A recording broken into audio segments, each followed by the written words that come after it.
Good evening, folks, and welcome to the live stream, and happy St. Patrick's Day to everyone. Let me adjust my microphone, it's a little bit low here. That should be a bit better. Hope everyone is having a great evening. Hope you had a chance to have a pint of Guinness, of course. Let's see who we have on the stream tonight. We have Stu. Great to see you, Stu. Hope you're well. We have David Phillips. Great to see you. I love Vladimir Putin. He's beautiful. The Hib. Literally aesthetic perfect. Okay. Or something. We have Colin. Great to see you, Colin. Sarah. Great to see you. Jared Mack. Hope you're well. We have also King Muffin. Great to see you, King Muffin. Joe Cake. King Muffin and Joe Cake right there together. We have Ava. Great to see you. Raven 1983 Witch. Great to see you. Killer. Great to have you on moderating. Great to see you. We have Freckle Punny is on. Great to see you. Artie Bus is here. Max C is here too. Good evening, Max, and a happy St. Patrick's Day to you, sir. And the same to you, Max C. We have Max C. We have FSM is the dog. Great to see you. John O'Sullivan is here. Roisin is here too. Hope you're well, Roisin. We have Roseanne. Great to see you. Young Ralph is on. Steve O. Alt is here too. Who else? We have Hugh. Great to see you. David McGuinness. Hope you're well up there in Scotland. And remember, guys, to check out Indie Truck Davies and the Two Davies channel on YouTube. We also have, let me see. Bumbling Boris Buffoon is here. CGM. Hi, CGM. Hope you're well. We have Freddie B. Eddie. Duke, and so many more. Hope you're all very well. I can't say hello to everyone because we're up to 155. And I want to say thank you to the Lefty Boaters for becoming a member on the channel. Great to see you, and thanks so much for that. Evening, Max. Evening to you, Lefty Boater. Great to see you too. Hope you're well. Hope you're having a nice St. Patrick's Day. Am I in time? Yes, you are, Nico. Let's see. Okay, just want to touch on St. Patrick's Day first, and then we'll get into stuff about Putin, strikes, and all that other good stuff. Here is a clip where the Irish Taoiseach, or Taoiseach, as Liz Truss called him, speaking with Joe Biden.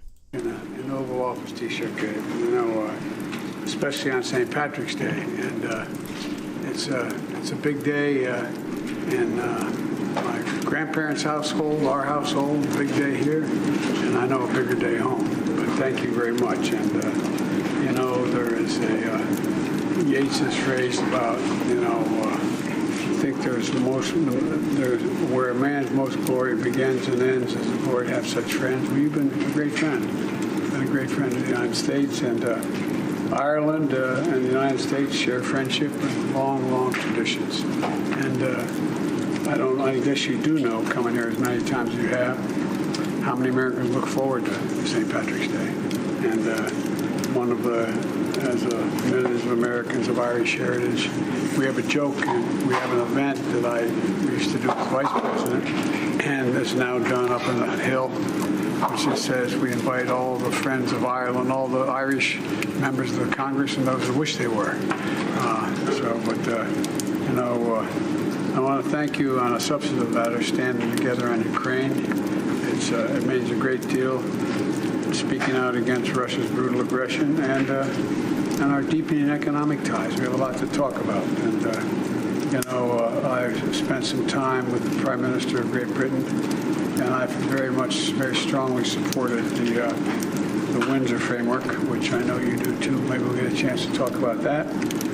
And for us, the 25th anniversary of the Good Friday Agreement is something that a very good friend of mine devoted a lot of his life to, George Mitchell, and that's critical. So I'm looking forward to meeting you and having our celebration together, and a lot to talk about. So that was very nice. Happy St. Patrick's Day to the DUP. Peter, thank you so much, Peter, for that super chat. Yes, the DUP are also in Washington, causing problems. being aggressive. But hopefully the Americans will put a bit of pressure on them to rejoin power sharing, to get the executive up and running, because they want to see, they see this as a threat to the Good Friday Agreement, them not doing their job basically. Anyway, let's move on. So it says here the ICC judges issue arrest warrant for Vladimir Putin over alleged war crimes. The International Criminal Court in The Hague has issued an arrest warrant for Vladimir Putin for overseeing the abduction of Ukrainian children, sending Russia another significant step on the path to becoming a pariah state. In granting the request for warrants by the ICC prosecutor, a panel of judges agreed that there were reasonable grounds to believe Putin and his children's rights commissioner Maria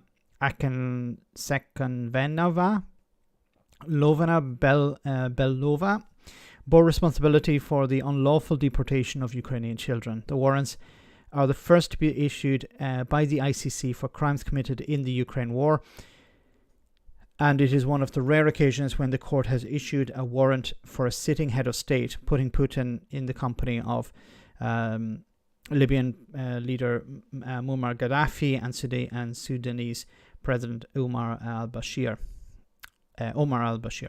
Gaddafi was toppled and killed months after his warrant was announced. Putin could now, whether this will happen to Putin or not is another thing, but yes, it's not a good sign. It goes on to say Bashir was also ousted and is currently in jail in Sudan, though he has yet to be transferred to The Hague. Putin is likely to evade justice in the near future. Russia does not recognize the court's jurisdiction and insisted on Friday that it was not affected by the warrants. But the Russian leader will face limits on his freedom to travel to the ICC's 123 member states, further deepening his isolation. Wouldn't it be so funny? Wouldn't it be just hilarious if Putin was flying to Belarus, for example, or some other, maybe not even Belarus, he was flying to, I don't know, where is, which country, Ecuador is it, that is supportive of the Russians at the moment. And, there was a problem with the airplane. They're like, we need to make an emergency landing in the Netherlands. No. That'd be funny. Or even one of the 123 countries that are members of the ICC.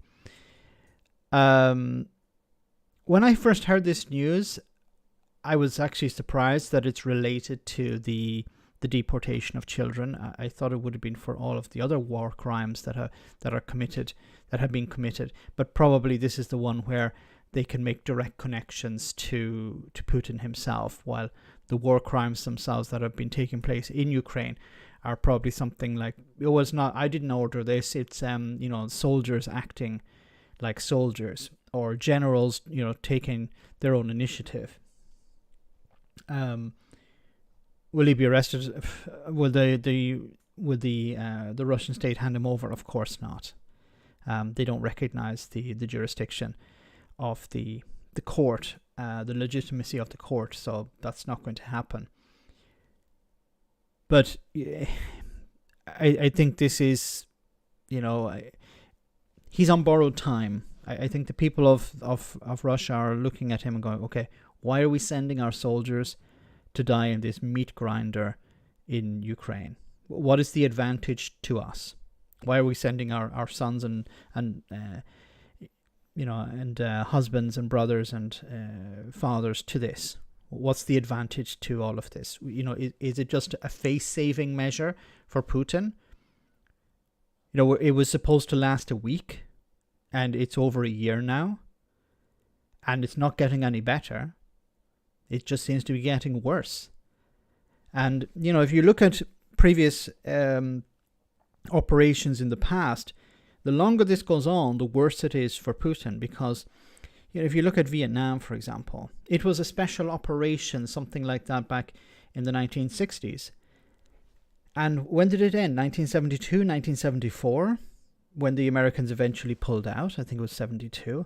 It went on for years and years. And, of course, support for it was pretty strong at the beginning, but when people started to say, what's the point of all of this? Why are we doing this?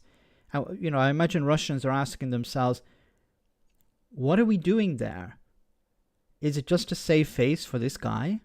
He doesn't care about us. Why should we care about him? Bit more news on that. Well, criminal court has now issued an arrest warrant against Russia's President Vladimir Putin, accusing him of being responsible for war crimes committed in Ukraine. Well, our international affairs editor Dominic Waghorn is here. Hi, Dominic. We know that President Putin doesn't respect the jurisdiction of the ICC. So what does this actually mean? Well, I mean, yes, he's now joining the list of a number of people who've been indicted or about to be indicted, at least. Not exactly sure of the exact status at the moment. But there is a long list of people who've been indicted by the International Criminal Court. Omar al-Bashir, the Sudanese leader, Muammar Gaddafi and his son, Saif al-Islam, were both indicted. And unless the war goes very badly for him, he's toppled from power and he's handed over. It's unlikely he's going to face trial. Neither did Gaddafi or Omar al-Bashir. But we have the details now of from the the crimes ICC. of which he's accused. Yeah, exactly. So let's read out what that says. Mr. Vladimir. I'm just reading the comments as well. It's 20 years. It's actually, I think it was March, was it, or April 2003, when the US went into Iraq. That was an illegal war as well. The thing is, the West is able to get away with these things because it's more powerful. Right makes right, unfortunately. They can't even arrest Trump. Max and Dominic, thanks so much for that. Yeah, they won't be able to arrest him. This is just, I don't want to say a propaganda move, but it's an attempt to say, okay, your time is limited. Gareth, thanks so much for that super chat. Vietnam War, 1955 to 1975. Yeah, because the Americans went in at 68, I think it was, but the French and the Portuguese were there since the at the very beginning. I think it was the French in the 1950s. But 1975, I thought it was 74, but thanks for that, Gareth.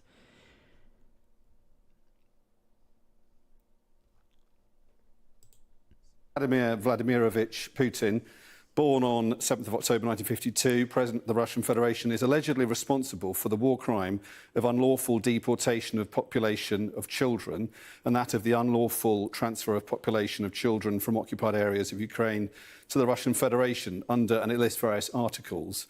The crimes were allegedly committed in Ukrainian occupied territory at least from the 24th of February of last year. There are reasonable grounds, it says, to suspect that he is responsible for a number of crimes, having committed the acts directly, jointly with others and or through others, and is guilty or suspected for the failure to exercise control properly over civilian and military subordinates who committed the acts or allowed for their commission. So it's primarily about the abduction of children. And interestingly, in the same statement from the ICC, another person's been mentioned, and that is Maria Alexeyevna Lvova-Belova, who is the Commissioner for Children's Rights in the Office of the President of the Russian Federation. Now, so she's kind of the Children's Rights Commissioner in the Kremlin. She has gained notoriety because she has adopted, or claimed to have adopted, a number of Ukrainian children, orphans, some of whom... My God, like what they did was they went into these areas and they just killed the adults and took away the children. And this is similar to what happened during World War II, where the Germans would bring, well, they would do it in the opposite way. They'd bring their people into, they'd ethnically cleanse different areas and move their population in there. What the Russians seem to be doing is taking Ukrainian children, taking them to Russia, indoctrinating them, and saying, okay, these are now Russians, so that they can replant them later on. Have been interviewed And she has wept on Russian state television as she's talked about the joy she's felt in saving these children, and others see her as being complicit in the abduction, kidnapping and deportation of these children. So she's a very controversial figure, and clearly she is, alongside the president, going to be a number of, amongst the suspects who are being alleged to have been involved in the abduction of children and who are now facing indictment in the International Criminal Court. It's a very specific aspect, isn't it, that they're going after here? I mean, there have been calls from many international bodies around the world to make the act of aggression. So actually going into this war, invading Ukraine in the first place, making that a war crime. What's the latest on that? There are a number of, I think, legal avenues being pursued by human rights activists, by various international jurists, by a number of British human rights investigators.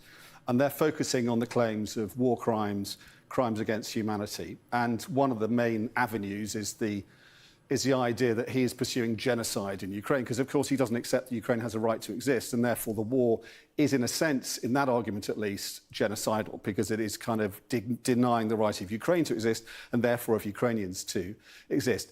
Those avenues are being pursued, and evidence is being compiled and gathered, but nothing has got to the point yet. I remember seeing images of people, investigators from The Hague, in a number of cities in Ukraine where they found mass graves, and they were collecting evidence there. Amongst those lines of pursuit, in terms of bringing charges or indictments. So this is the first indictment of its kind that we're seeing. And as you say, it's very specific. It's talking about the abduction of children, saying there are reasonable grounds to believe that Mr. Putin bears individual criminal responsibility for these crimes. So it's saying that he is complicit, he's involved, and directly involved individually, and not just him, but also this Child's Rights Commissioner.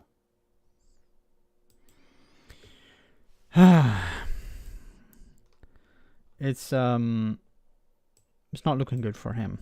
I think it's the problem also with Putin is that there are worse people than him in the Kremlin, and if he is removed, he could be replaced by somebody much worse. You know, a bit like when we thought getting rid of Boris Johnson would be great, and then Liz Truss took over. Breaking news, DUP to unilaterally withdraw from the executive to protest over the island-wide celebrations of a Catholic called Patty. This is satire. Thanks much, Gareth. It was Eileen Foster was complaining last year, but it was retweeted this year about how she was saying that the St. Patrick's Day thing has become too Irish. There's too much Irishness in the St. Patrick's Day parade. It's like saying there's too much pasta in my, I don't know, or there's too much pizza in my pizza. I don't know, like, oh God. How do you even respond to these things? That was Eileen Foster, former leader of the DUP. Yeah.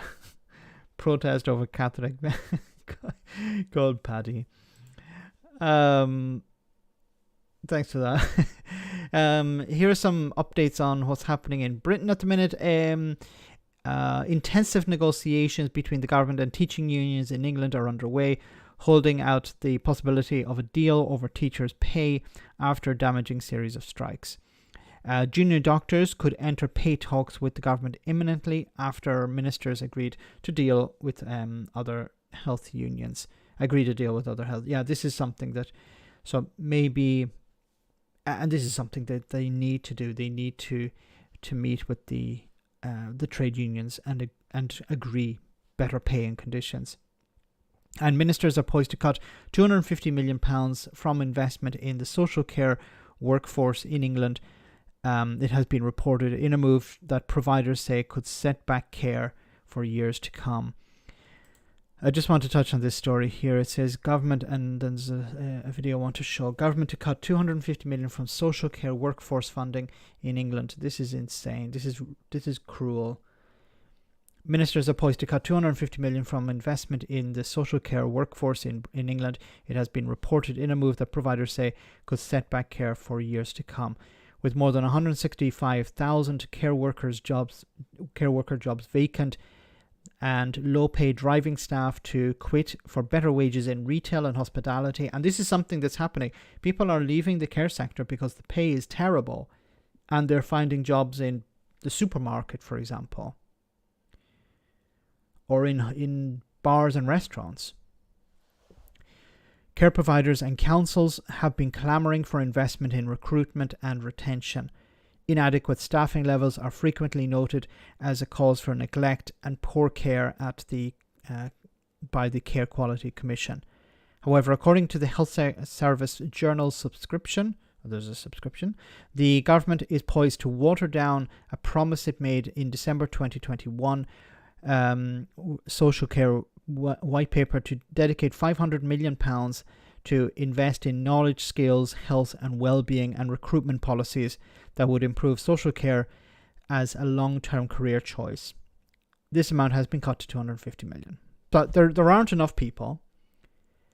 The care sector is losing people all the time. The government said we're going to invest £500 million, and now actually we're going to invest half of that. What's going to happen? Care homes are going to close. People are going to be left on the street. A number of elderly people, and not just elderly people, need dedicated care. They need care professionals looking after them, and that's not something that their family can do. It's callousness on an epic scale here. There are many people who require significant care in their later years, and what is the solution? Well, just send them home. Let their children or grandchildren look after them. It saves us money. That's the goal. It's always about, when it comes to investing in people, I know it's too expensive. But if it's like corruption, we need to pump that money into corruption, PPE contracts or whatever.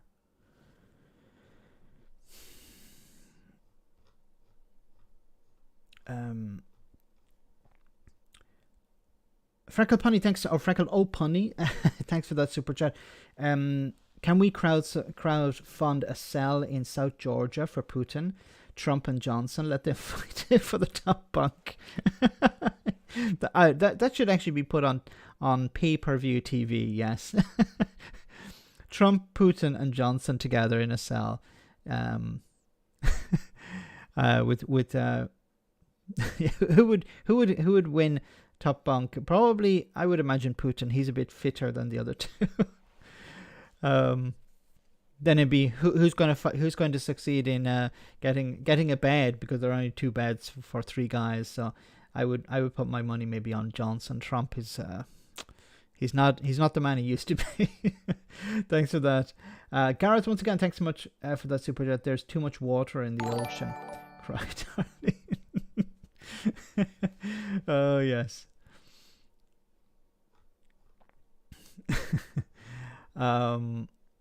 Brad, thanks so much for that super chat. Struggling for funding. Give the DP a no jar, which they have to pay into whenever they say no to something. Billions for the coffers, easy. Yes, just give the DUP a no jar every time they say no. They have to put in a quid, and it would resolve a lot of financial problems. A further £300 million plan to integrate housing into local health and care strategies, with the focus of increasing the range of new supported housing options available, could also be axed, it was reported. The Department of Health and Social Care did not deny the report. A spokesperson said it did not comment on leaks and added the government remains committed to a 10-year vision set out by the people at the heart of care white paper, and have made good progressing on implementing it, including by boosting workforce capacity, digitization, improving oversight and enhancing the use of data. We will soon publish a plan for adult social care system reform, setting out how we will build on this progress over the next 2 years. People are in a desperate situation. They need This needs to be, and this has become, when you have a population that's getting older, you need to invest more in social care, not less.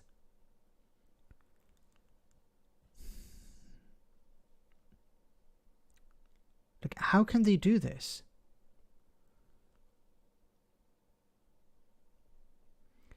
There was there was a clip I wanted to show you guys, but I can't seem to find it now. Yeah, no, here it is. It's related to this. I just want to show you this. It's really sad. I just want to let you know beforehand. But people need to see this. This is what the Tories are doing at the moment. I'm going to do you some porridge in a minute. Do you want some porridge? Yeah. Care in the community is in crisis. The shortage of care workers to support people in their own homes has never been this bad. Prisoner by default. It leaves unpaid relatives like Dorothy at breaking point.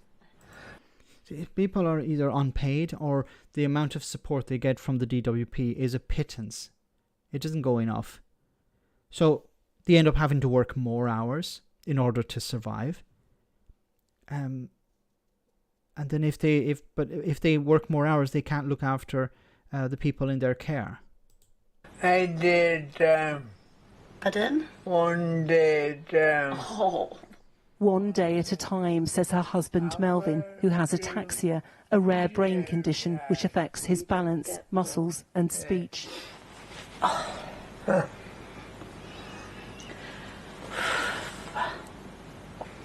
You know, part of this being a carer, it's not just the physical and the challenge and the practical side. It's what people don't realise. It's the emotional side, yeah. I enjoy food. You enjoy food, but you have difficulty moving around. And my legs don't mind do. My legs don't do what my mind tells them to do. My legs don't do what my mind tells them, Melvin says. The couple have been together for 48 years.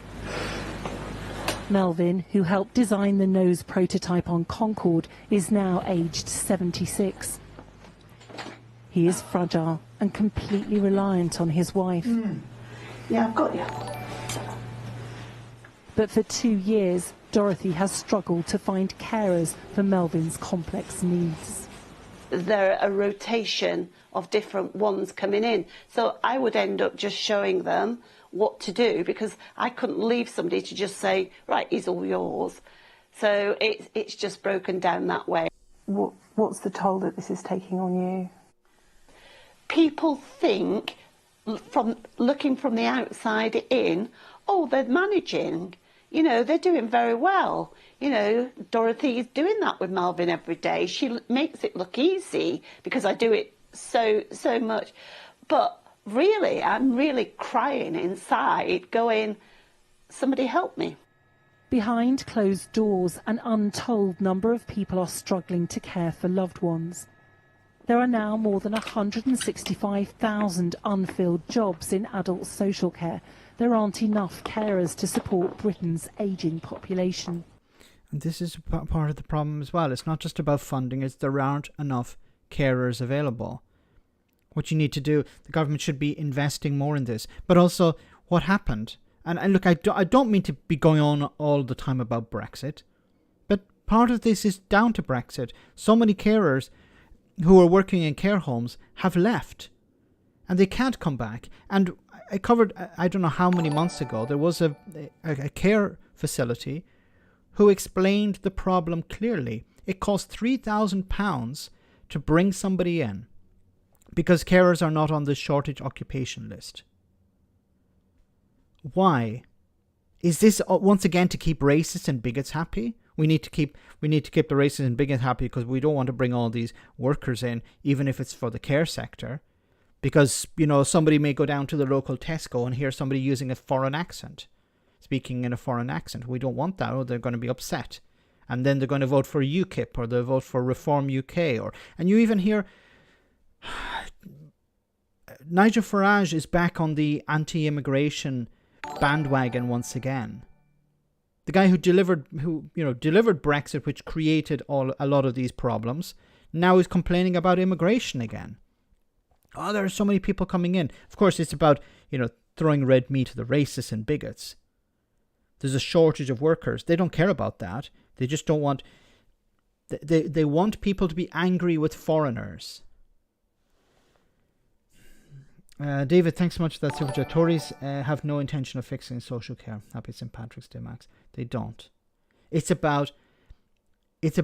I think it's a small government mentality. We don't, because social care is very expensive. It requires a lot of investment. And we want either the private sector to do the job, but the private sector can't do it. And people can't spend thousands of pounds a month, you know, having somebody in social care. It's really expensive. And for the care facilities, it's very expensive to run the care facilities because there are regulations that they have to adhere to. And they need staff. Now, the staff generally aren't paid very well, but they can't get the staff they need. And if they increase their prices, then in some cases the councils, which pay for a lot of this social care, they don't have the money to cover these costs either. And the population is getting older, so there's more requirement. You know,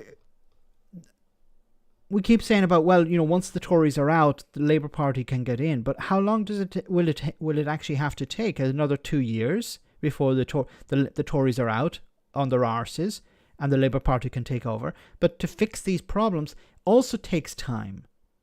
Even if you were to flip a switch tomorrow and say, okay, the UK is back in the EU, freedom of movement has returned, it's going to take time to bring people in. The care homes will have to increase wages. Councils will need to have more money, more resources.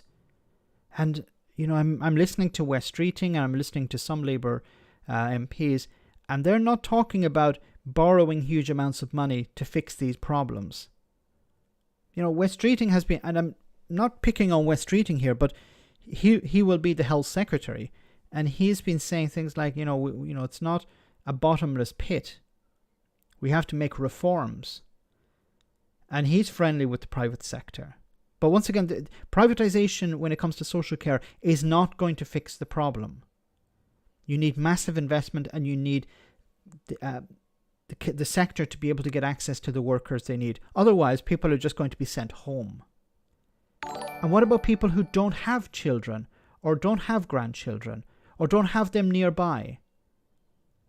What are they going to do? Chianti and Fava Beans, thanks so much for that super chat. My friend refuses to believe 30p Lee is a bad one. I was speaking to Mrs. Max about this tonight, and, you know, she was telling me about people she knows who have, like, pictures of Meloni, the Prime Minister of Italy, on their phone. And I said, there's a huge problem here of this cult of personality, be it Boris Johnson, Berlusconi, Trump, Putin, or 30p Lee Anderson, where people say, oh, this is my guy, this is my lady, they're on my side. They're not. They don't care about you. And I really wish people would focus on the policies. What has 30p Lee Anderson done for you? That's what I would love to ask this person. Not, you know, we can like politicians, we can like individuals, but what are they doing for you? And 30p Lee Anderson isn't doing anything for anyone but 30p Lee Anderson. Like, he goes to the food banks that were created by the party that he represents. How can he go into a food bank and not have any shame? It's like an arsonist turning up at a tree planting event after you burnt the bloody forest down. Maybe not him personally, but his party. Gareth, thanks so much. Well, Lee Anderson has voted against policies to help people. The free school meals, for example, back in 2020 or 2021, where Marcus Rashford was trying to help poor people. He voted against those policies. Gareth, thanks so much for that super chat. 10-year vision. Goodness me, I feel like I've died and woken up on the planet Jacob from Star Wars. For fuck's sake. I mean, are these cunts for real, for fuck's sake? You know, the Tories, God, like I think at this stage it's a bit like Boris Johnson when he got to the end of his premiership. He was like, fuck this, I'm not going to be bothered. I'm just going to fly around in a jet when I can, or I'm going to go have a great time. I'm going to make some money on the side. Because he was just spinning his wheels towards the end. And I think the Tories are pretty much doing the same now. They don't care about investing in the future because it won't be a future that includes them. And this is a huge problem. And I was talking about this on the Sunday roast, which is on Sunday, of course. Very interesting guests. A bit of a plug there. But I was talking about this is where the big problem in politics is we don't have common goals. There are things that are common between the Conservatives and the Labour Party that there should be. For example, social care. Social care should not be a political issue. Both parties should be supporting that. Education, how much should be, some issues will be, some things they will disagree on, but they should both agree that, health, education, social care, things like this have to be properly funded. But you don't even have agreement on that. I rely on social care. It's worse than they show. Chianti, thanks so much for that super chat. And this is the thing, guys, I really appreciate your support with super chats and everything, but please do not send me money if you can't afford it. We'll find a way to read out your comment somewhere or another, but please, and I can't say this enough, whether it's Patreon or anything else, only support if you can. Okay, there are other ways to support the channel by sharing videos on social media or whatever, but please don't put yourself in a position where you're spending money you don't have. I don't need that, okay, and I don't want that.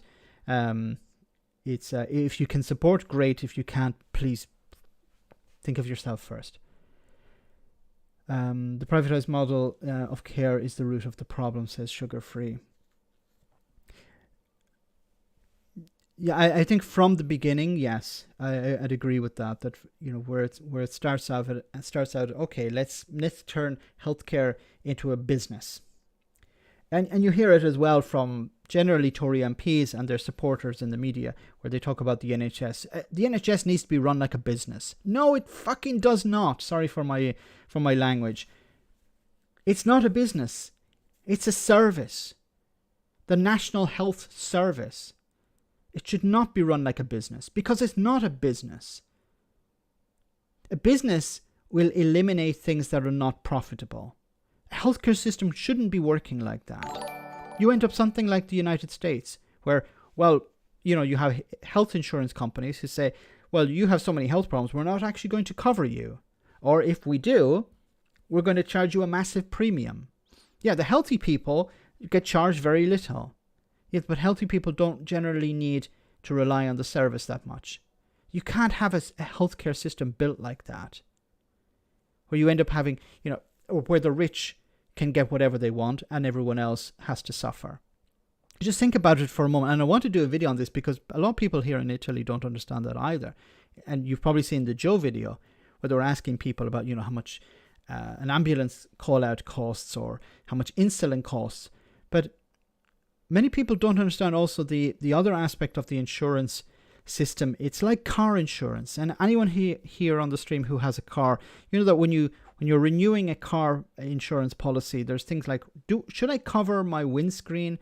Should I cover it against, hail? Should I cover it against different things?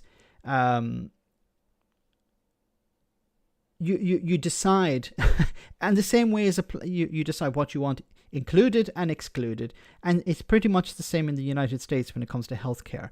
Do I want a checkup every 6 months or every 3 months? Do I want, cover for particular types of diseases or blood tests, or, do I want to cover the cost of the prescriptions myself, or do I want them covered under the insurance?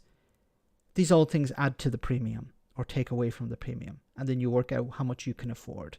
This is not how healthcare should be. It should be a human right. So I get ranty on these things. I see the Daily Blaze is on. Great to see you. Hope you're well tonight. Don't want to miss your super chat. We have number 3. Thank you so much, number 3. Max, I'm really grateful for what you and the other YouTubers are for watching such stuff and publishing excerpts. Thanks so much for that very kind words, number 3. And it's great to have you on, and you're always on the live streams and always posting on the channel. Thanks so much for your support. And it's, if I can rant and it makes a difference, then the rant is worth something. Thanks so much for that support, and very kind of you for that. We also have Chianti and Fava Beans once again in lockdown. They said that they had their arms around us, but they actually stopped our home came for 2 years. Sorry, in lockdown they said that they had their arms around us, but they actually stopped our home came for 2 years. It's this idea. Yeah, we have our arms around the healthcare system, and then it's forgotten about. And it really upset me about how Boris Johnson went into hospital, and then he was, I was expecting him to come out and say, "Wow, we need to actually protect the NHS." I've been through it. I've had a road to Damascus conversion. I'm not going to be a horrible Tory anymore. And of course he didn't. And all of this rhetoric about protecting the NHS or protecting the care sector, throwing a protective ring around social care. No, the opposite happened. They sent people out of hospital into social care and decimated it because they didn't care. You have a party who just don't care about people. Whether it's, people who are disabled, ill on benefits, or if it's people ill during a pandemic. Look at the House of Commons. If you want to go back and raise your blood pressure a bit, look at this sort of discussion that was taking place in the House of Commons. We need to get businesses back open again. Why? Because their donors were getting hurt by this. Businesses in city centres, they were like, hey, wait a minute, property portfolios were being damaged by the lockdowns. That's why a lot of these people were so adamant about bringing the lockdowns to an end, because they were losing money. Their portfolios were getting harmed. Some of these have property in very expensive parts of town. And if these businesses were not, if they were not staffed, if people were working from home, they weren't able to charge as much rent, or the value of the building was starting to drop.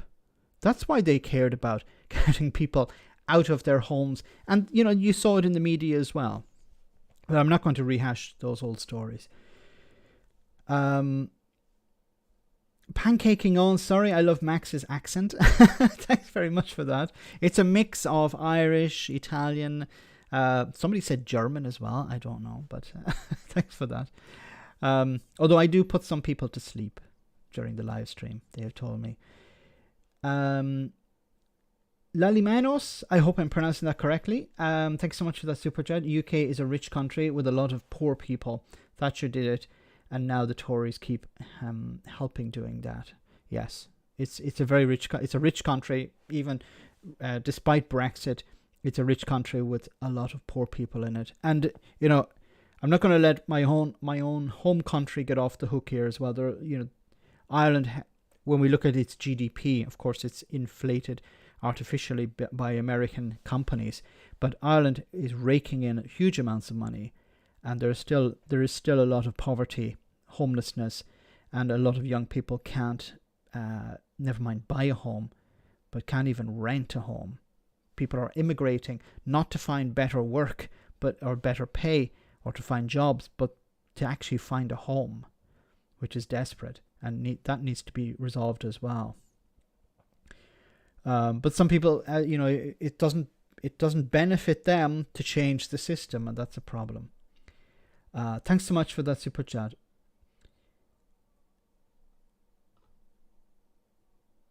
In Belgium, they have a public-private healthcare, family care, part-time jobs, mainly women, but the difference of salary is made up by the government, so that they have a minimum of €1,200 a month. That's really good.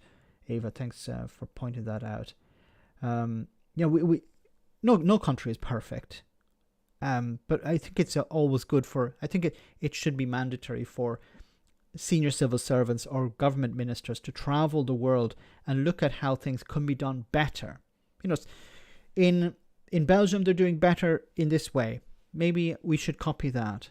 That's what it should always be about, making the country better. I'm not trying to make America great again, but I actually mean for the people. The country is made up of people, and we should be making it as best as possible for them, as equal as possible as society, and not creating this massive inequality that we have, where the richest people get richer while everyone else struggles.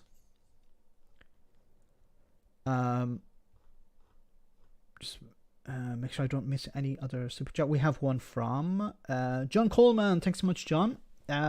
In a rundown loyalist area of Belfast, scrawled on the wall, "No Pope here." Somebody wrote underneath, "Lucky Pope." Wonderful. There's humor up there in Belfast. And maybe you guys also, thanks so much, John. Maybe you guys saw also Liam Neeson. Not a huge fan of Liam Neeson. Some of his personal opinions I'm not fully in agreement with, but a good actor. I think it's important to separate, the person from their job. But he believes there's a united Ireland within his lifetime. I don't know how old is he? He must be in his 60s, or maybe he's in his early 70s. So I think he's correct in that. Happy to donate some pennies to the cause, Max. Thank you so much. Random Scottish History. Good to see you on. I hope you're well tonight. We have Cole 08. Thanks so much for that. Happy St. Patrick's Day, Max, mods, and friends. Thank you so much. Very kind of you. And you have the flag the right way around. So many people were posting the Ivory Coast flag. Not on the stream here. I just saw it on social media. Even people in Ireland who were protesting against St. Patrick's Day parades, some of them had the flag the wrong way around. Their own flag. Thanks so much, Cole 08. I think I'm putting some people to sleep. Gareth, once again, thanks so much, Gareth. Got a friend in the US. His son has a number of disabilities and is unable to walk unaided. As a result, he's currently in debt to the tune of $35,000. Reason? The care the son needs costs a bomb. And it gets back to the point I was saying before, but if you can afford... Oh, sorry, I missed John Cole, and I'll come back to Gareth just a moment. May the best team win tomorrow. Best wishes and warm greetings from the west coast of Ireland, from John. Thanks so much, John. Very kind of you once again. And may the best team win tomorrow. Yes.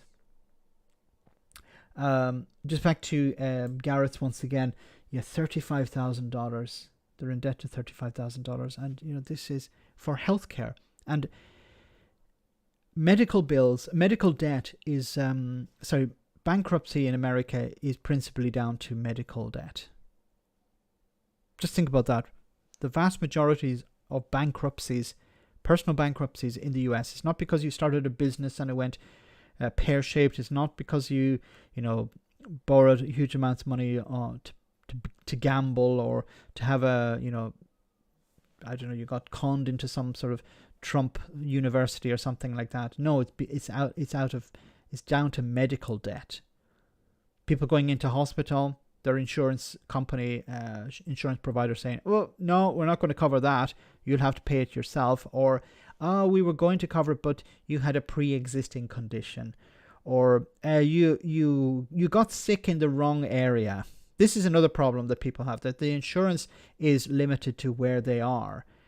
So if they go to a hospital that's not in their network, it's not covered by the insurance company, they'll have to pay the cost themselves. Can you imagine? You're going on holiday, or you're looking for a job. You've gone to a city for a job interview. You probably have to update your insurance and pay more for insurance because maybe you're in a car accident or something like that, and you're brought to a hospital that's not covered by your insurance. You're in big trouble. And you can't. I don't think you can write off this type of debt. But it's 35,000, and it's completely unnecessary. But because the lobbies are so strong, the healthcare lobbies are so strong in the US, they stop any sort of progress towards something like Medicare for all, which Medicare is like something similar to the NHS, where it's free. It covers most costs, but it's only for elderly people and particular cases. And what's interesting is senators and congressmen and women have free healthcare. Think about that for a moment. The people who are denying others healthcare have free healthcare. Also, the US military, if you're a soldier, you have free healthcare. So why is it okay for the soldiers to have free healthcare, but citizens not? Maggie Pie, thanks so much for the super chat. Has the UK, and I'd love to have somebody on from the US. It'd be good to have a chat with somebody to explain a lot of this, because I don't know the ins and outs and I haven't experience of it. So it'd be great if you guys know somebody, an American YouTuber perhaps, who covers these issues. It'd be great to have them on. Sunday Roast, or maybe I can do a video with them myself. Maggie Pie, thank you so much for that super chat. Has the UK reached Brexit rock bottom yet? Where is rock bottom? Because we had 30p Lee. We had, I think we're getting close to the bottom, because Jeremy Hunt yesterday, I think it was on the News Agents podcast, and he was asked about benefits of Brexit, and he talked about, wait till you hear this, beer. Tax on particular types of beer. That was the benefit, which I'll cover in a video. You'll see it tomorrow. But as far as I know, the beer, the rate of tax on beer is different in EU member states. There isn't a standard.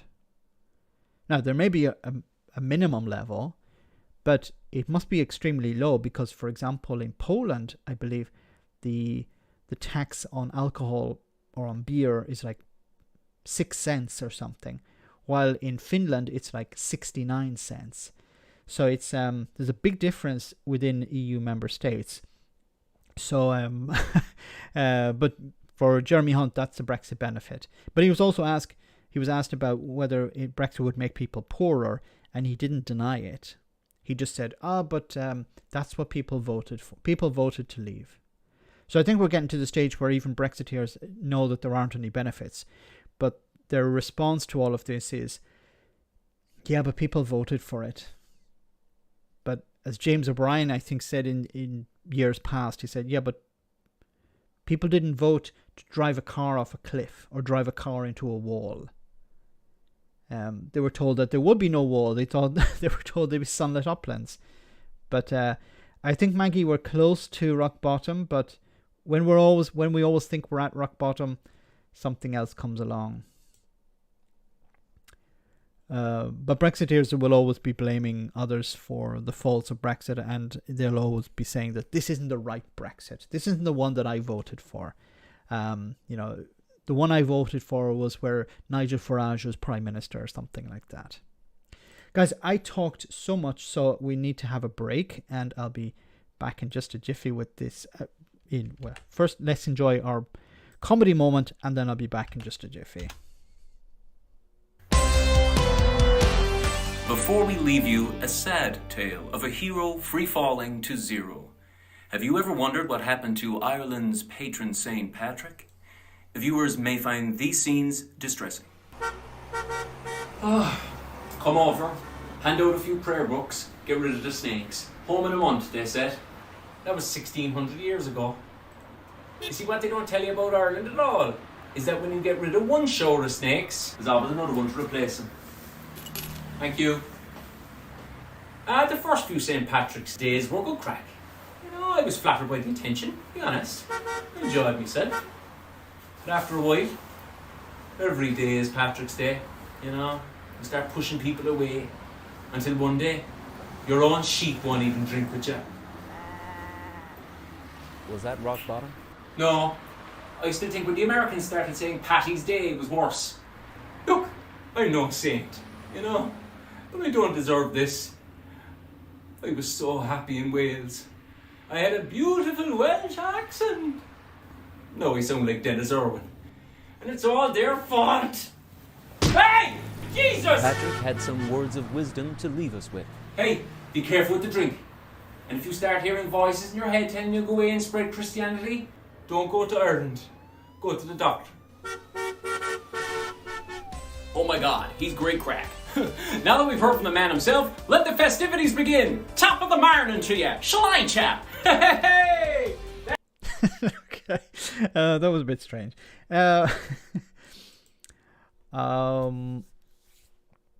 Cole 08. Well, let's just get rid of this for a moment. Thanks so much, Cole, for that super chat. Insulin, which I need max, is only €2 for everything. USA, I think it's now capped at $35, but was $60. I wouldn't survive in the US, in the States. My God. What if somebody can't afford $60 or $35? Then what do? They, you know, I've heard stories of people rationing their insulin, but you can't ration insulin because your blood sugar, whatever the blood sugar level, in order to deal with that, you need, you know, the doctor will say you need X amount of insulin once a day or twice a day or whatever. And if you cut back on that, of course, it's going to cause adverse effects to your body. And this is another problem, is that if healthcare, you have to pay for healthcare, what are people going to do? If they don't have the money, they're not going to be healthy. If it's free, they're more likely to go and get a checkup, get whatever they need, get the treatment they need.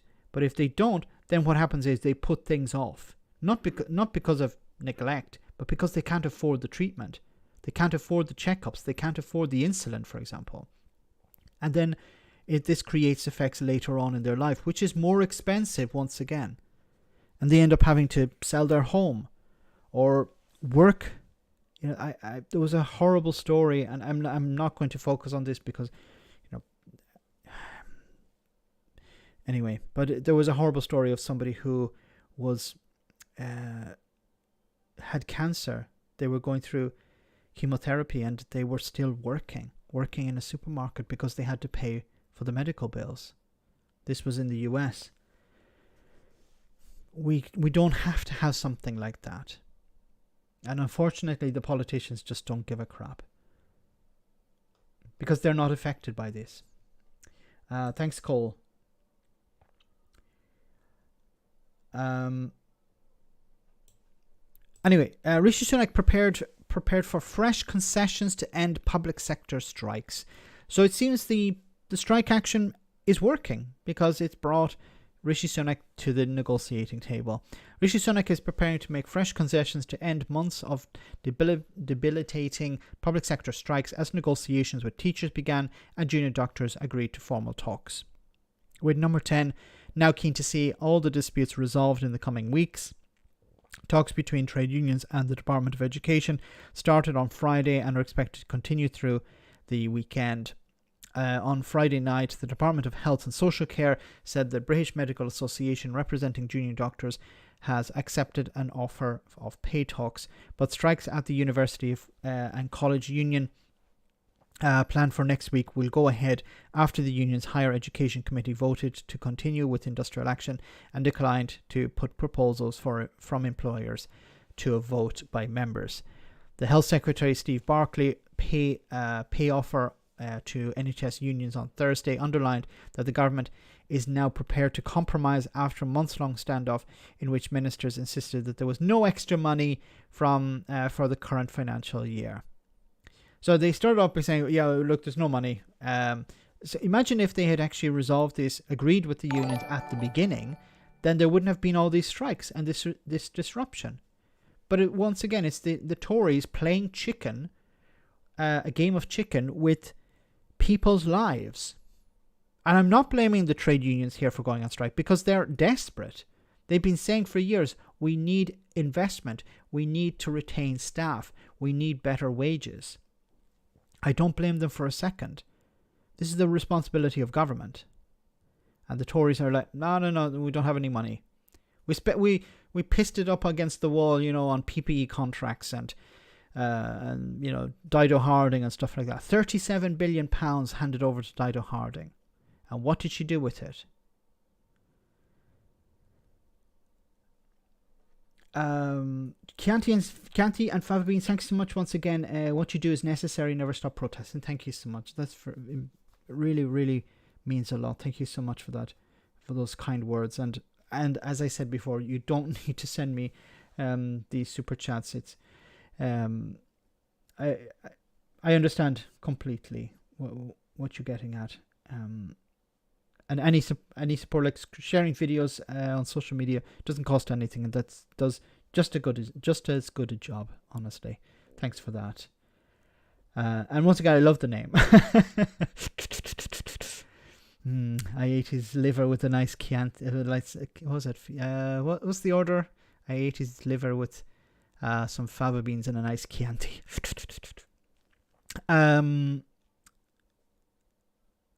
The NHS staff, including nurses, porters and ambulance crews, were offered a one-off bonus of up to 8.2% for this year and a pay rise of 5% from April, with more for the lowest paid, a deal that the government hoped will encourage other unions to come to the table. Most NHS unions involved in the dispute are recommending the offer to their members, who will have to approve it in a vote. It's not what they wanted. It's not at the level of inflation, but it's better than nothing in the sense that, they got the government to the negotiating table and they got something out of them. Now, my only concern with this when it comes to the NHS is how will it be funded? Because the Tories will say, okay, 5% pay increase. Okay, how is it going to be paid for?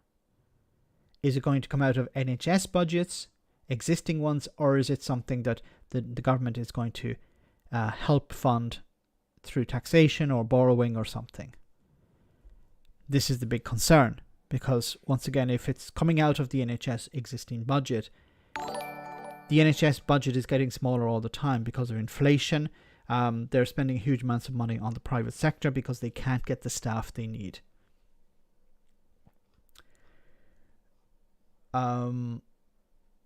Just Hannah, thanks so much for that super chat. Solidarity, Liverpool Football Club, yay!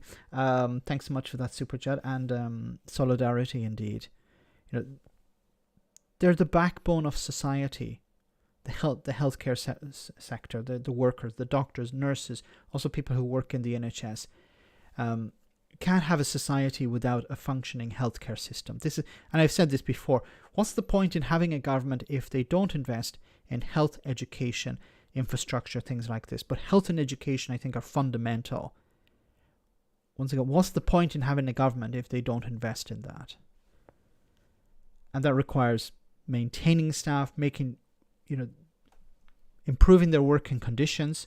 It's not just pay. A lot of the junior doctors and other staff have said it's not just about pay. We're burnt out. We go home at the end of the day completely destroyed. And you don't want medical staff who are overworked and stressed, because then they'll make mistakes. And, it's different if I make a mistake on this, the consequences are pretty much zero. But if a surgeon is making a mistake, a nurse who has to administer, medicine or some sort of medication or some sort of treatment, if they make a mistake, there are massive, serious consequences.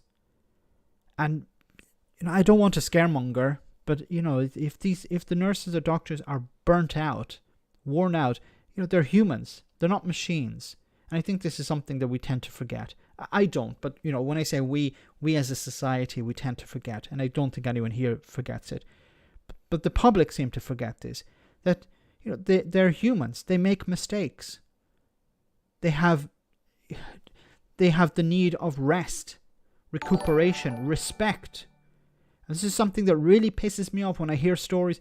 I read stories about medical staff or people in A&E being abused by members of the public. Once again, the abuse, the anger, sorry, not the abuse, but the anger should be directed at those responsible. It's like the ones who are protesting outside the the hotels hosting asylum seekers. Are you happy with that? No one's happy with the situation. The people in the asylum seekers in the hotel, they don't want to be in a hotel surrounded by a screaming mob. The people who are outside generally don't want the situation. But who is ultimately responsible? It's the government, the minister responsible for that particular area or sector, that department. That's who you should be angry with. When you're at A&E and you've been waiting around for hours, don't be angry with the staff. They're worked off their feet. Be angry with the person responsible, Steve Barclay, Rishi Sunak. They're the ones who can change the system, the situation, not the medical staff or the secretary at the information desk or the check-in, the information, whatever you call it, the place where you check in. They're not the reception. Sorry, they're not in charge of anything. They can't change the system.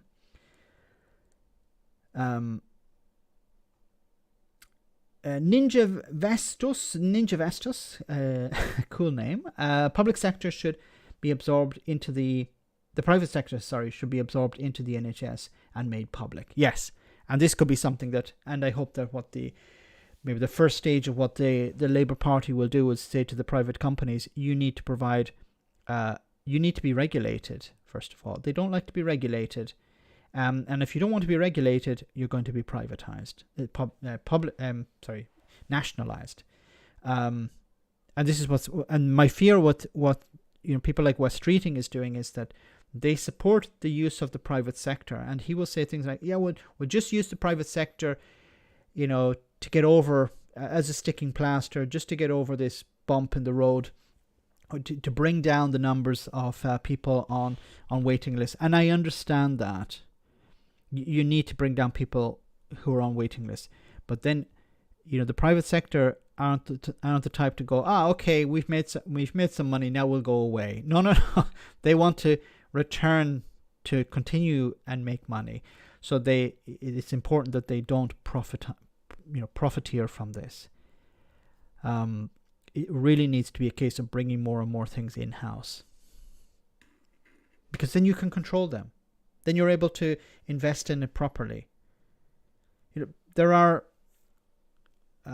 trusts who are spending thousands on staff, private staff, agency staff, when they could actually spend that money on in a much cheaper way on staff within the NHS. But they can't get them. That's the problem. All they can get is agency staff, and that's much more expensive. And it's not good for the agency staff because there's a middleman in between who is taking a huge slice of their wages. So the NHS is paying a huge amount of money for agency staff. The agencies are making, creaming off the top. And then the workers themselves are either in very bad pay, either really bad pay or conditions. Their contracts are not as good as if they were working directly for the NHS. Chianti and Fabio Beans, once again, thanks so much. I got banned from Twitter on Wednesday because I called Jeremy something else that rhymes with Hunt after the budget. Fun times. Well, you shouldn't have been, because even journalists have called him Jeremy Hunt something. Something like Hunt. Yes. Very rude word. There you can find videos online. Sky News reporters, even people from the BBC, slipped out Jeremy something. There's a way around it. If you use a U with an accent on the top, you can get around it. So I hope you will be back on Twitter soon. Thanks for that support. Alistair, thank you so much for sending out all those invitations, those subscriptions. Thank you very much. Very kind of you, Alistair. You guys rock. I don't want to sound too American. You guys rock. You're great. A bit like, if you work for Apple or Microsoft, like, you guys rock. No, I actually mean it, and it's not some sort of corporate slogan. I want to move on because it's getting quite late, so I want to move on to some other stories here. What's happening in France? French anger spreads after Macron forces pension age rise. So strikes escalate and MPs call for protection as Interior Minister warns protesters against wreaking havoc. Refinery strikes have escalated in France as the Interior Minister spoke of protesters wreaking havoc across the country, and some MPs called for police protection. Wow. Amid anger at the government pushing through a rise in the pension age without a parliamentary vote. I think this was a massive mistake. The population is getting older, so I can understand why they want to increase the pension age, but there has to be proper consultation and it has to be a vote in Parliament. I think Macron is doing this wrong, and people are very angry about it. And look at what the French are doing. Like, I've mentioned this on a number of occasions. Why can't the British be like the French? Bill Silver says, and that's exactly the point I was coming to. I remember two protests in particular when it came to Brexit. Now, there were the marches against Brexit, but I'm talking about people who were directly affected by Brexit. Fishermen, fisherwomen, and farmers. And the fishermen and fishing communities in general, they were deeply impacted by Brexit. What was their form of protest? Well, a few of them loaded up some fish into trucks, drove down to Westminster, drove around London for a few hours, and then went home. And that was their protest. One day. I don't even know if it was like during a day when Parliament was actually... No, I think Parliament was sitting. They sounded their horns a bit, and then they left. And that was their protest. Maybe it lasted 2 days, but that was it. The MPs probably didn't even know that it was taking place. The other was by some farmers who protested against this. Max, we have a mutual friend. Oh, who's that? The farmers had another protest. I remember seeing it, and it was pretty sad. A few of them drove through a town, a small village, a small town in the north of England, I think it was. Or maybe it was in the south of England, I don't remember. But they drove through a town with their tractors, and they drove past a Tory party office, and that was it. Sounded their horns a bit, and that was it. There was no dumping of manure outside the Tory party HQ. There was no dumping out manure outside Parliament or outside the Department for Environment, Food and Rural Affairs, or the MP responsible, probably George Eustace at the time, his office or his home. I'm not saying that they should go to his home, but I'm just surprised that there was nothing like that. Maybe some people in these communities that have been deeply impacted by Brexit need to look at what's happening across the channel. Anyway, back to this story. Macron instructed the Prime Minister Elizabeth Borne to invoke Article 49.3. Now, this is meant to be, something used a lot in common language in France. Article 49.3 of the Constitution, which allows the government to adopt a bill without parliamentary vote. Doesn't sound very constitutional, does it? Very democratic. Because he said that it was too much. There was too much economic risk to the country if MPs voted against the bill. Doesn't look very good, because we need to vote through this bill. But we're not going to have a vote. We're just going to invoke Article 49.3 as an emergency act to push this through. Why? Because people would vote against it. Okay. I can imagine 49.3 is probably used, there's an attack or something, or a war has broken out. We need, we can't wait for Parliament to vote for something. We need to rush it through. I can understand something like that, but increasing the eligibility of the pension age from 62 to 64. Anyway, as opposition politicians accused the government of a brutal and undemocratic approach, demonstrators gathered in cities around such as Paris and Rion, and smaller towns such as Laval and Évreux. About 200 protesters briefly blocked traffic on the Paris Ring Road early on Friday morning. In Bordeaux, dozens of protesters stood on the tracks of the main train station. People were protesting. A bin strike as well. 10,000 tons of waste piled up on the streets of Paris. It got pretty aggressive as well, and there's also some footage I'm going to show you. Kevin Slims, thank you so much for that super chat. Hey Max, here are so good YouTubers here in the US you can reach out to about our healthcare system. Kyle Kalinske, I know Kyle. David Packman, I know him too. Sam Cedar and David Dole. Yeah, I know all of those, and I will attempt to reach out to them. Packman is very good. Yeah, so I'll definitely try and speak to some of those about Kyle. I know Kyle Kalinske because I know he was touched by this personally. His father unfortunately I think he passed away because he didn't have access to the healthcare he needed. Can't stand Kalinske. I like Cedar and Pac-Man. Not heard of Dole. Okay. I haven't seen Kyle Kalinske's stuff in about 2 years. It was around at the time of the presidential election. I was following what Kyle was saying, but I haven't checked in on Kyle in a long time. So, and Pac-Man is good, but he seems to he's always trying to sell something. It seems it's like, maybe not sell something, but promote something, which is I find it a bit annoying. I don't do it on this channel. If somebody comes forward and says, would you be willing to promote GB News? I'm like, no, definitely not GB News.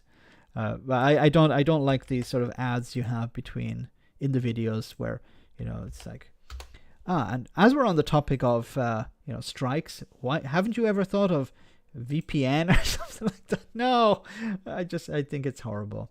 But that's me. Some people don't mind it. I do. Good to have you with us. Thank you very much for your time this morning. So as we just saw a little earlier, there were protests this morning in Reims. I imagine there were going to be protests in other parts of the country as well. I mean, how do you see this playing out in the next couple of days?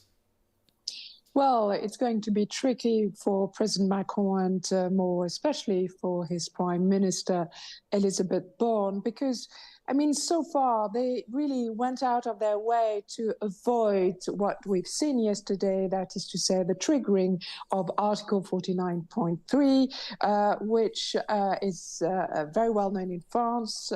It's almost an adjective in the French language to do a 49.3. It's been done before. It's something that the Constitution allows. Indeed, in the late 1980s, Michel Rocard, the former socialist prime minister, actually triggered it 28 times.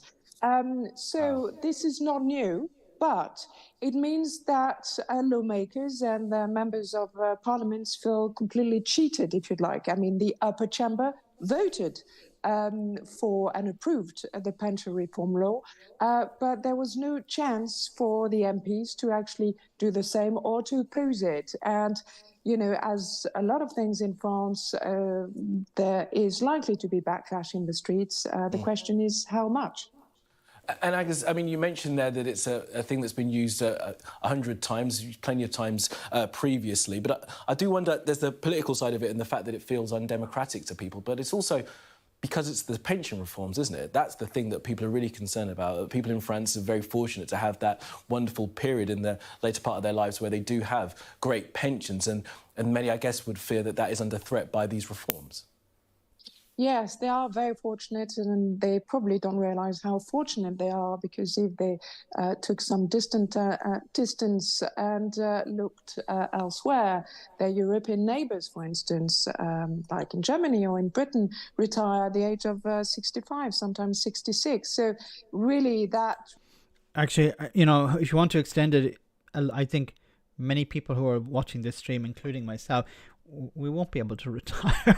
there will be no pension. You know, I think it's going to continually be extended, or it's going to get to a stage where the pension, the state pension, is worth pretty much nothing, and many people will have to work until they drop dead, literally, because the state pension will not be enough. So the idea of retiring, you know, people here in Italy sometimes, especially the younger generation, sort of joke about, yeah, what's that? What is a pension? What is retiring? You know, because it's just so they know it won't exist by the time they get to their 60s or 70s. Reform, which was watered down, for instance, from the age of 65 to 64, would just put France closer into line with its European neighbours. Having said that, pension reform is a very heated and passionate topic in France, probably because most people here, apart from very, very rich people, rely on state pensions. There is no such thing as private schemes, if you like, individual private schemes that you find in the UK or the US. So what you get after you retire is your income until the day you die. So, and it is something that is almost something that is emotional, passionate, and also that reform, I must say, was not communicated to the wider public very well. The real reason is that big deficits are building up, but instead of telling the French that and to take a pragmatic view and to talk about demographic pressure, the French government said that the reform was a fairer reform, which I don't think it's maybe it's necessary. These reforms are necessary, but they're not going to be popular. And I don't envy the politician who says, okay, I'm going to grasp this nettle. I'm actually going to do pension reforms. Pancake on, thanks so much for that super chat. What did you do before YouTube, if you don't mind me asking? No problem at all. So I used to do business English courses here in Italy. I was doing them right up until the pandemic, and then what happened was, it sort of went off a cliff during the pandemic. So when I was doing that, it was sort of 50-50 with the channel. So I was doing half with the channel and half with these courses. And then when the pandemic arrived, it was just, it nosedived. It was like a lot of stuff was cancelled. So in a way I was fortunate because I had the channel to keep me going as well. So then I just threw everything into the channel. And I'm really fortunate that I have so much support from you guys and the channel. And people ask me about, how can I be successful and things like this. And you'll hear people say, it's... which is true. If you want to be successful on YouTube, you need to find something that you're interested in. You need to be regular with your videos. If it's one a week, keep with one a week. If it's twice a week, stay with twice a week. I'm really lucky because the way the format I use, I do three a day. So it's a lot. I know that's a lot for a lot of people. But the format I use, I'm really fortunate that I'm able to do it like that. So it doesn't require a huge amount of editing. But it's so I'm very lucky that and it comes down to luck. Unfortunately, I got in at the right time. I was talking about Brexit, There weren't many people on the Remain side talking about Brexit on YouTube. It was mainly like, you know, the right wingers mainly, the pro-Brexit people had their market pretty much sorted out. But there were very few voices. Pretty much when I started, the only person I could find on YouTube talking about Brexit on the Remain side was James O'Brien. Clips of James O'Brien. So he wasn't even on YouTube. It was like stuff that was taken from LBC and put on YouTube. And when I started, there was probably just Phil, James O'Brien. That was really it. Now, in a wonderful way, there's been so many new voices. A lot of people have joined since then. That's great. I mean, and you know, there's lots of space for people to join, and you know, the more voices we have, the better. And you know, there's starting to be also a lot of female voices on politics as well, which, you know, we've been lacking a great deal, especially on the left. So it's important that there's more diversity as well when it comes to, you know, political opinion. We're starting to even compete, you know, with the likes of GB News and Talk TV. I presume Daily Blase came after. I think so. I remember I was still working. I think it was around the time of the pandemic. I was still working, and the first time I heard Daily Blase was I was driving my car. I put on YouTube, put the phone on the seat. Okay, so I wasn't driving, you know, using my phone, but I heard this guy. I was like, wow, who is this guy? You know. So I remember, I don't remember what the topic was, but he was talking about Brexit, of course. And I was like, this guy is so cool. I want to subscribe to him. So, David McGuinness, thanks so much for that super chat. Editing, what's that? Yes. And David is the king in the north, way up north in Scotland. And do check out Indie Truck Davy's channel.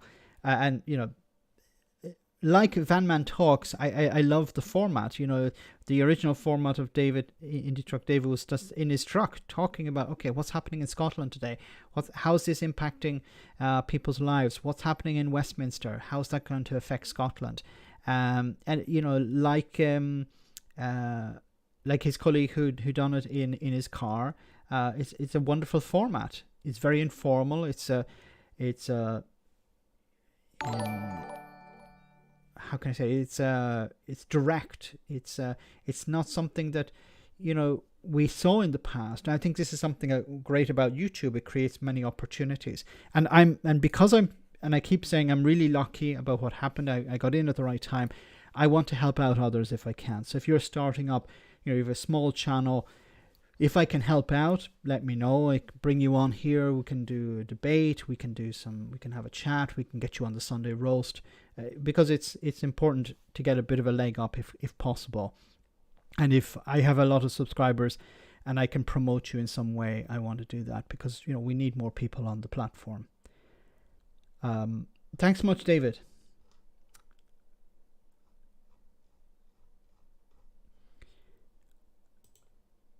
So we're almost at the end of the stream. There's one more story I want to cover here. Carl. This is from yesterday. It's from Channel 4 News about immigration, and this is something that's been, you know, reignited, unfortunately, as an issue. And the lack of workers, of course. Jones is a man in demand. He's been laying bricks for the last 40 years. But now it seems there aren't enough bricklayers like him in the UK. So the government is loosening the rules to make it easier for employers to take on construction workers from abroad. That hasn't gone down well with Carl. He voted Brexit in part, he says, to reduce the number of migrant workers coming to the UK. That's like taking money out of my food out of my mouth, isn't it? Because they taking money from us, aren't they? Whereas if we went abroad, we wouldn't be able to do that willy-nilly, would we? Okay.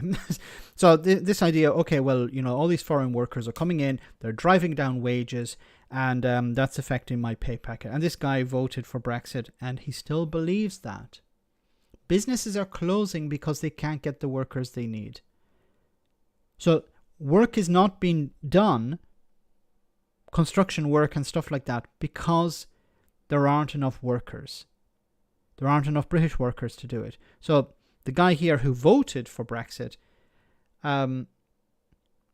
he's going to put himself in a difficult spot. That was an old brew house, and that's all been new built to match. Yeah. But Carl's boss has welcomed the news. He's struggled to find bricklayers, plasterers and roofers to build 160 homes on the site of the old Kimberley brewery. All 3 jobs are now on what's called the shortage occupations list. It'll help us by the bigger companies bringing people in from abroad, and then making more British labour, because we couldn't finish houses. The Help to Buy scheme finished last Christmas. We couldn't finish houses. So what's the impact this has? This has a knock-on effect, of course. You know, young people want to buy homes. They want to get on the property ladder. Oh, there are less houses available. What does that mean? It means that those that are available are more expensive. Lefty Boater, thanks so much for that super chat. Reagan Elite does Snowflake show on Wednesday nights, 9 p.m. Oh, okay. I'll check that out.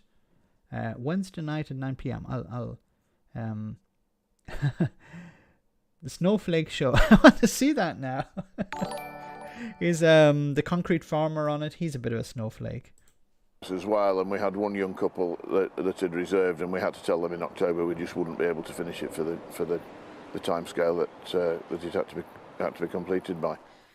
There are 46 job types on the shortage occupations list across a range of industries. They include IT and software developers, healthcare professionals, scientists and engineers. But the problem is a lot of the so-called low-skilled workers positions are not being filled, and they're not part of the shortage occupations list. So how many migrant workers will the government allow to come to the UK? Well, the Home Secretary has said her priority is to bring the number down to 1990s levels.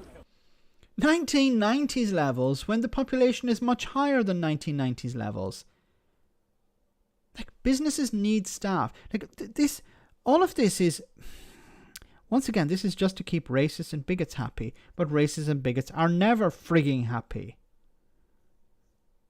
Like, I think she's actually really dumb. I think she's really stupid. It's not just a matter, I often ask the question, are these people stupid or are they pretending to be stupid?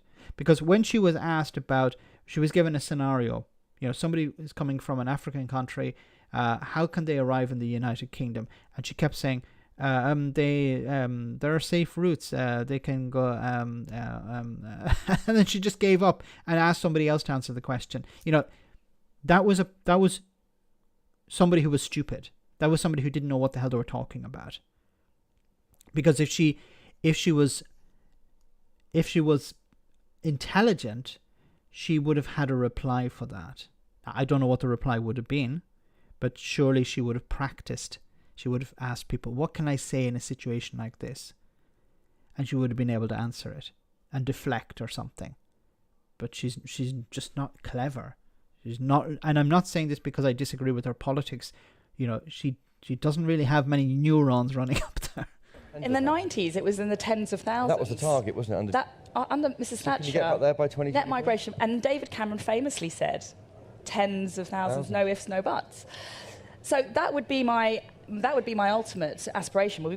Why? Why do you want so little number? Why do you want to put businesses in a situation where they can't get the staff they need? Where's the benefit apart from keeping racists and bigots happy? Then I'll have to include you in that demographic of racists and bigots. You just don't like people coming in. Like, her family benefited from immigration. She doesn't want others to do so. It's a case of pulling up the ladder once again. We've got to take it slowly. By when? And we've got to go incrementally. But figures released by the Office of Budget Responsibility show net migration last year was at an all-time high, and it forecasts future net migration at 245,000 a year. If you voted for Brexit to reduce immigration, you will be disappointed. The new system while making it harder for Europeans to come here, has made it considerably easier for non-Europeans to come here. And overall, it's probably led to an increase rather than a decrease in immigration. Here in Mansfield, 71% of people voted for Brexit back in 2016. For some of them, it was about immigration, the chance to stop the freedom of movement of people from the EU coming here to work. So with net migration last year, the highest on record, do they think Brexit has delivered? Are you concerned about those migration figures? Yes, I would be, yeah, because obviously we're overrun as it is.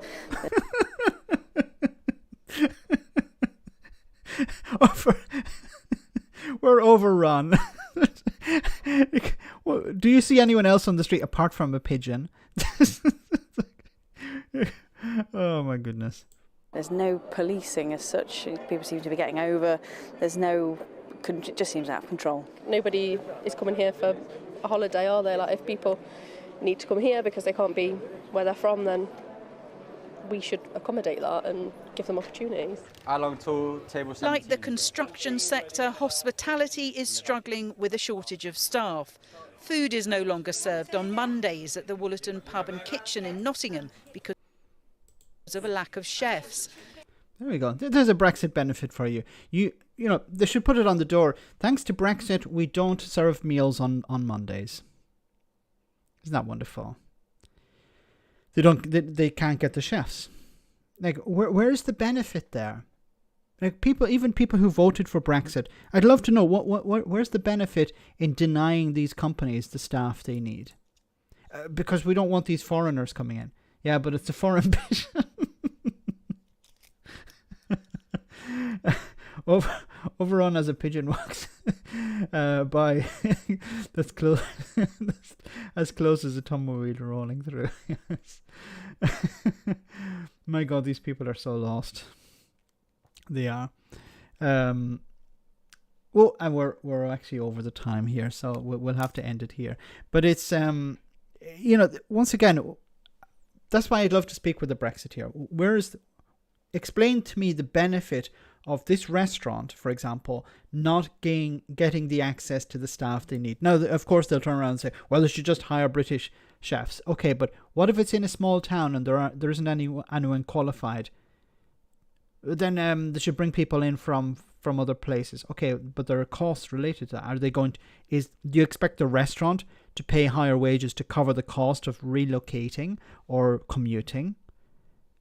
That means that they'll have to put up their prices.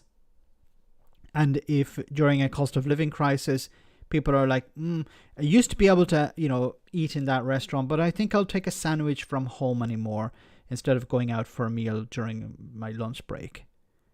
Because I can't afford it anymore. It's just too expensive. David McGuinness, thanks so much once again for that super chat. Stupid politicians are not a Tory thing in Scotland.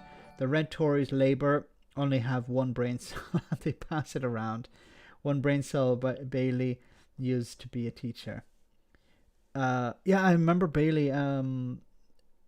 But it's really disappointing what's happening in Scotland, because you would imagine that the Labour Party would be a progressive party. Like in England, they present themselves as a progressive party. So you would imagine they would be aligning themselves with the SNP. They can disagree with the union. They can disagree with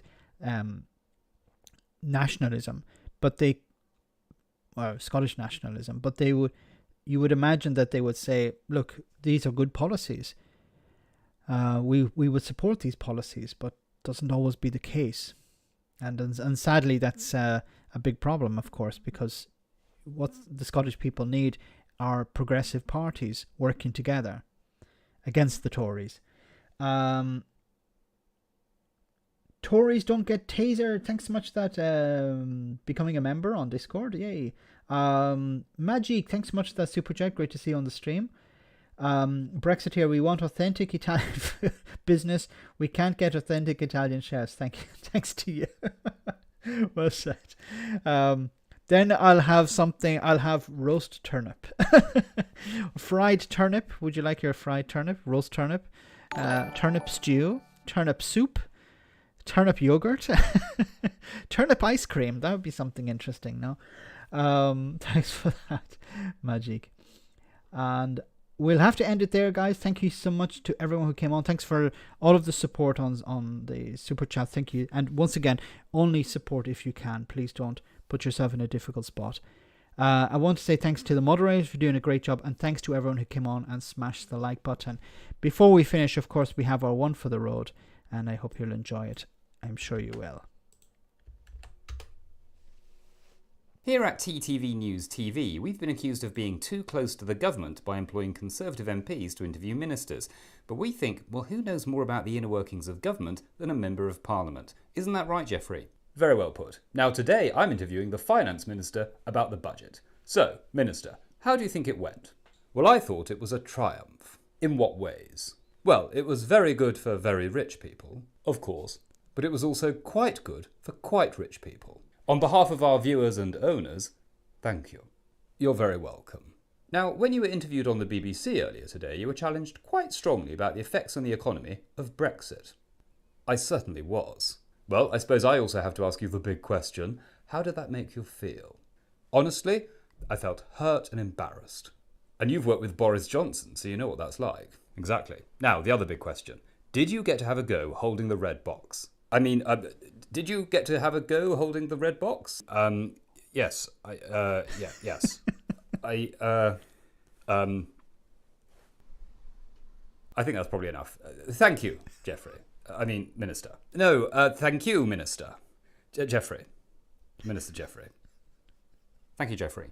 After the break, we'll be discussing the illegal migration bill with a balanced panel of a people trafficker, an angry man who hates refugees, and a columnist who argues that the Nazis were actually left-wing. And later, I'll be travelling to Africa with the Home Secretary and reporting on how brilliant her Rwanda scheme is, because I'm very excited to go in a helicopter painted with the Union Jack. But before that, the weather.